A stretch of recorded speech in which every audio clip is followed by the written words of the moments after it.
High friends welcome to my Soma's cooking channel subscribe करुन Soma's cooking channel के और bell icon बाटने click करुन Soma's cooking channel समस्त भिडियोर आपडेट सबार आगे पाওয়ার জন্য। आज आमी आपनादेर संगे आबारो एकटी मिष्टि रेसिपि शेयर करब। आज आमी आपनादेर बानिये देखाबो सुजिर रसमालाई। खूब कम समय हाथे निये और कम उपकरण दिए এই রেসিপিটা আপনারা তৈরি করতে পারবেন। খেতেও অনেক টেস্টি হয়। চলুন তাহলে এখন এই সুজির রসমালাই বানানোর রেসিপিটা দেখে নিন। আর ভিডিওটি ভালো লাগলে চ্যানেলটি সাবস্ক্রাইব করার অনুরোধ রইল। তার সঙ্গে পাশে থাকা বেল আইকন বাটনটা ক্লিক করে নেবেন যাতে আমার সমস্ত ভিডিওর আপডেট সবার আগে আপনাদের কাছে পৌঁছে যায়। সুজির রসমালাই বানানোর জন্য প্রথমে ডোটা তৈরি করে নেব। তার জন্য লাগছে আমার 1 কাপ লিকুইড দুধ, হাফ কাপ লাগছে সুজি, 1/4 কাপ লাগছে চিনি আর 1 টেবিল চামচ লাগছে ঘি। এখন আমি কড়াই বসিয়ে নিয়েছি, গ্যাস অন করে কড়াইয়ের মধ্যে দিয়ে দিচ্ছি লিকুইড দুধ। তারপর এর মধ্যে দিয়ে দেব চিনি, দিয়ে দেব ঘি আর দুধটা নাড়াচাড়া করে ফুটে ওঠা পর্যন্ত অপেক্ষা করব। দেখুন দুধটা এখন ফুটে উঠেছে, আঁচটা আমি কমিয়ে দিলাম। তারপর সুজিটা দিয়ে দেব। এক হাতে করে সুজিটা ঢেলে নেব, অন্য হাতে নাড়তে থাকবো। একবারে পুরো সুজিটা দিলে দলা পাকিয়ে যেতে পারে, তাই এইভাবে অল্প অল্প করে 2 থেকে 3 বারে সুজিটা দেবেন আর অন্য হাতে মেশাতে থাকবেন। এতে করে সুজিতে কোনোভাবে দলা পাকাবে না, সুজির একটা স্মুথ সুন্দর ডো তৈরি হবে। আঁচটা এই পর্যায়ে লোতেই থাকবে আর ডোটা তৈরি হতে কিন্তু খুব বেশি সময় লাগবে না, কয়েক মিনিটেই দেখবেন এভাবে সুজিটা গাঢ় হয়ে যাচ্ছে। আঁচটা লোতে রেখে যদি এইভাবে আমরা ডোটা তৈরি করি তাহলে সুজিটা ডো তৈরির সময় ভালোভাবে সেদ্ধ হয়ে যাবে আর খেতেও মিষ্টিটা ভালো লাগবে। দেখুন এখন ডোটা অনেকটাই গাঢ় হয়ে গেছে আর এইভাবে কিন্তু কন্টিনিউ নাড়াচাড়া করতে থাকতে হবে। যখন দেখবেন কড়ার গা থেকে এইভাবে ডোটা ছেড়ে আসছে তখন বুঝতে পারবেন যে ডোটা মিষ্টির জন্য তৈরি হয়ে গেছে। তারপর সুজির এই ডোটাকে একটা প্লেটে আমি রেখে দেব যাতে কিছুটা ঠান্ডা হয়ে যায়। এটা এখন খুব গরম অবস্থায় রয়েছে, হাত দিয়ে মেখে নেওয়া যাবে না, তাই এটা একটু ঠান্ডা হতে দেব 2 থেকে 3 মিনিট মতো। খুব বেশি ঠান্ডা করে নেওয়া যাবে না। সেই ফাঁকে আমি মিষ্টির মালাইটা তৈরি করে নেব। তার জন্য আমি 750 ml লিকুইড দুধ নিয়েছি। দুধটাকে আরও বেশি গাঢ় করার জন্য দিয়ে দিলাম 1/4 কাপ পাউডার মিল্ক।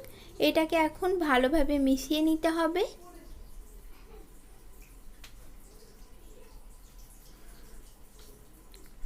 মেশানো হয়ে গেলে আঁচটা আমি অন করে দেব। তারপর এর মধ্যে দিয়ে দেব চিনি। আমি এখানে 1/4 কাপ চিনি দিয়ে দিচ্ছি। আপনারা মিষ্টিটা যে যেমন খেতে পছন্দ করেন সেই অনুপাতে বাড়িয়ে বা কমিয়ে নিতে পারবেন। আর এর মধ্যে দিয়ে দেব 4টে এলাচ। আপনাদের কাছে যদি এলাচের গুঁড়ো থাকে তাহলে গুঁড়োটাও ব্যবহার করতে পারবেন। তারপর আবারও ভালোভাবে মিশিয়ে নিচ্ছি আর দুধটা ফুটে ওঠা পর্যন্ত অপেক্ষা করব। এদিকে দেখুন সুজিটা অনেকটা ঠান্ডা হয়ে গেছে হাত দেওয়ার মতো। এটাকে এখন আমি ভালোভাবে থেসে নিচ্ছি।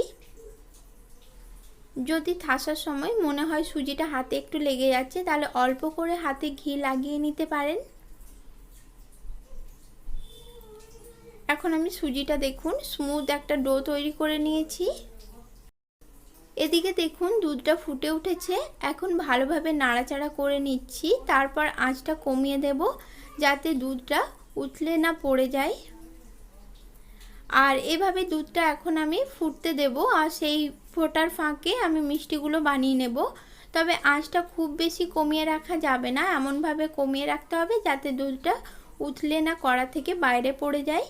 আর দেখুন এখন আমি মালাইয়ের মিষ্টিগুলো বানিয়ে নিচ্ছি।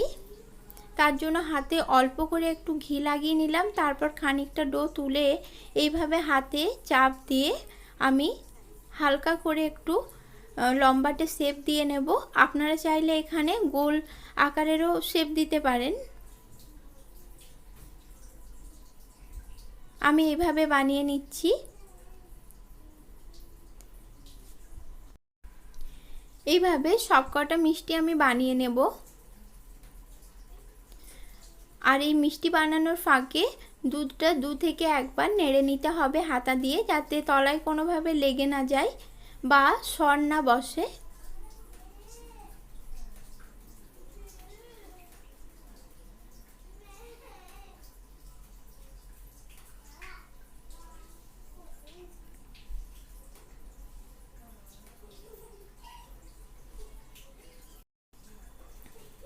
দুধটা আমি 5 থেকে 7 মিনিট মতো ফুটিয়ে নিয়েছি। আর এখন আমি এলাচগুলো ফেলে দিচ্ছি, নাহলে খাওয়ার সময় মুখে লাগলে খেতে ভালো লাগবে না। আর মিষ্টিগুলো সব বানানো হয়ে গেছে। এখন এই মিষ্টিগুলো আমি মালাইয়ের মধ্যে দিয়ে দেব।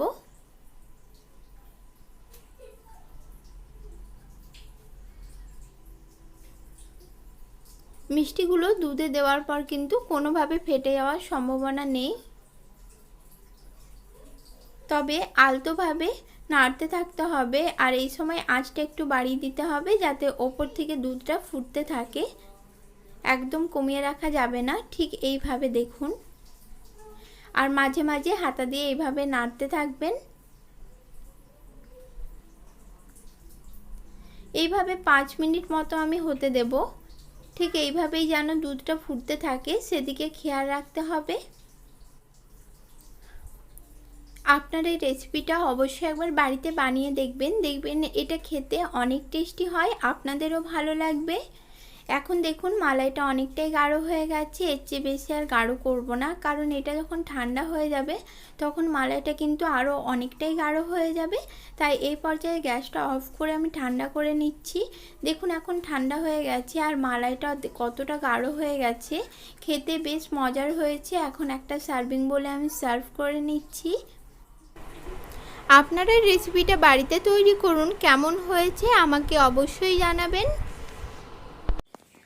আমার এই রেসিপিটা আপনাদের ভালো লেগে থাকলে অবশ্যই লাইক, শেয়ার আর কমেন্ট করবেন। পরের দিন দেখা হবে আবার একটা নতুন রেসিপির সাথে। ততক্ষণ ভালো থাকবেন বন্ধুরা, নমস্কার।